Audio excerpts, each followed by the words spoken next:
નમસ્તે વિદ્યાર્થી મિત્રો, ધોરણ 10 વિષય હિન્દીનું પ્રથમ કાવ્ય આપણે જોઈશું।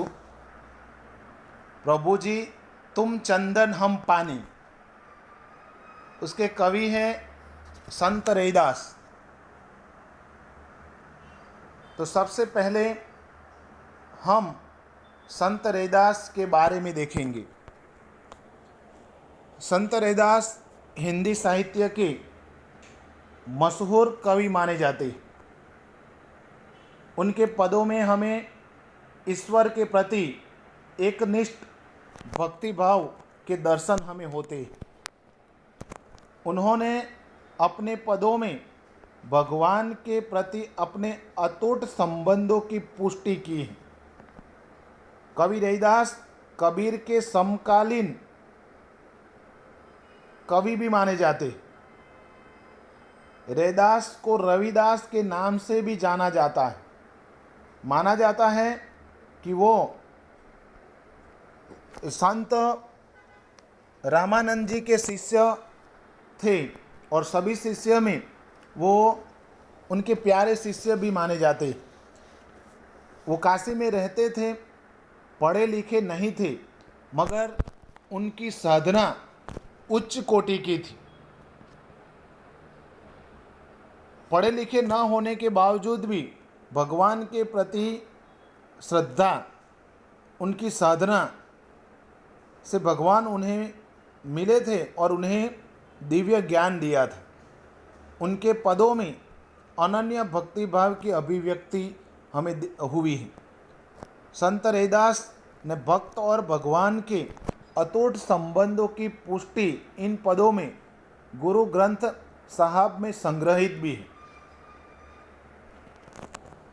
बोलचाल की उसकी सहज भाषा में हमें 200 से अधिक पद देखने को मिलते हैं। यहाँ पर इस पद में संत रैदास ने प्रभु जी में हर हाल में आपके निकट रहता हूँ, मुझे आपकी भक्ति से प्रभुमय बनना है, मैं आपका दास, आपकी प्रतीति चाहता हूँ। यहाँ आत्मा और परमात्मा की अद्वितीय मिलन की बात यहाँ पर बताई। तो मैं आपको कम शब्दों में इस काव्य का सारांश बताता हूँ कि चंदन और पानी संत रैदास की भक्ति समर्पित भाव की है। प्रभु चंदन है तो स्वयं वो पानी कहते। दूसरे पद में बादल और मोर, प्रभु बादल है तो संत रैदास मस्त नाचने वाला मोर पक्षी है।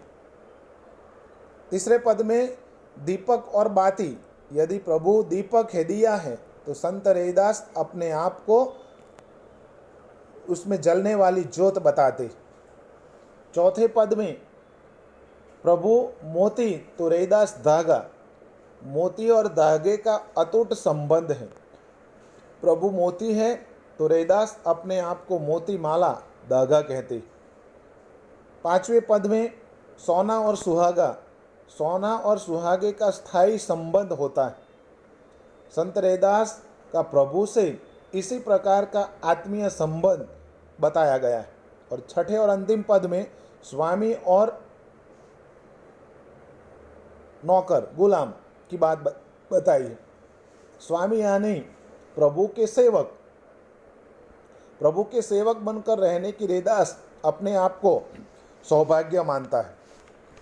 तो विद्यार्थी मित्रों, सबसे पहले हम काव्य का पहला पद देखते हैं।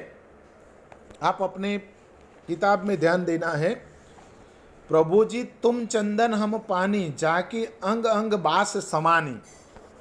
देखिए, सबसे पहले हम शब्दों का अर्थ देख लेते हैं।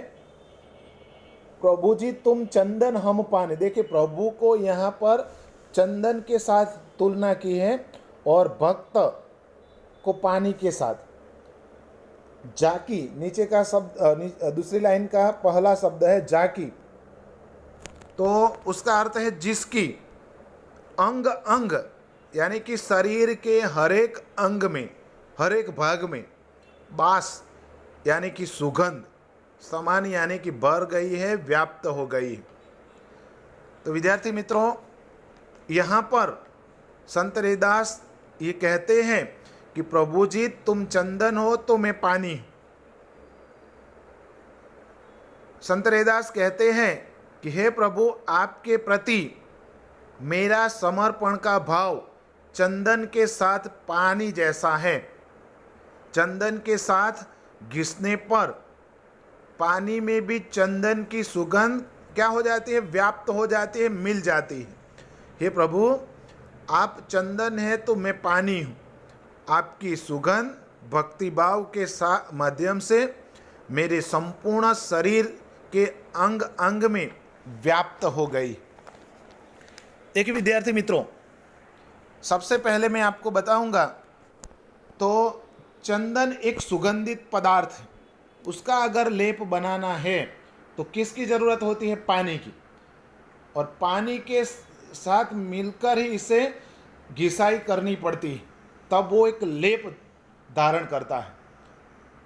और चंदन ये प्रभु को बहुत ही प्यारी वस्तु है। और इस प्यारी वस्तु के साथ पानी बनकर संत रैदास मिल जाने की बात करते। जिस तरह से उन्हें घिसा जाता है तो पानी डाला जाता है तो सुगंध ये दोगुनी हो जाती।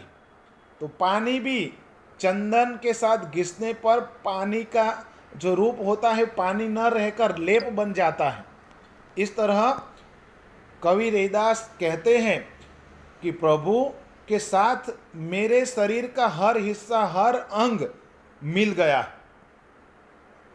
और जो व्यक्ति प्रभु का ध्यान करता है, प्रभु की बात करता है, प्रभु के साथ मिल जाता है, उसके विचारों को अपनाता है, वो अपना भाव, अपने विचार समाज को देते हैं और ये भाव, ये विचार समाज को उसका लाभ होता है। तो यहाँ पर संत रैदास एक भक्त बनकर प्रभु की सेवा समर्पण की भावना यहाँ पर उन्होंने उजागर की कि जो जो प्रभु के साथ मिल गए हैं वो व्यक्ति का जीवन उज्जवल हो जाता है। तो प्रभु के नाम स्मरण मात्र से व्यक्ति का जो व्यक्तित्व है वो अनोखा हो जाता है। तो विद्यार्थी मित्रों, ये पहला पद जो है यहाँ तक हम आज देखेंगे।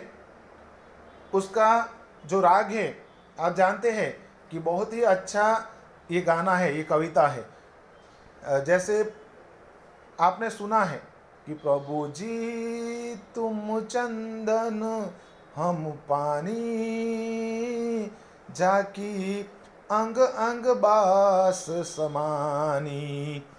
इस तरह का उसका गाना है। मैं आपको इस गाना भी भेजता हूँ, आप ध्यान से सुनना। तो विद्यार्थी मित्रों, आज हम यहाँ तक देखेंगे और अगले पीरियड में आगे देखेंगे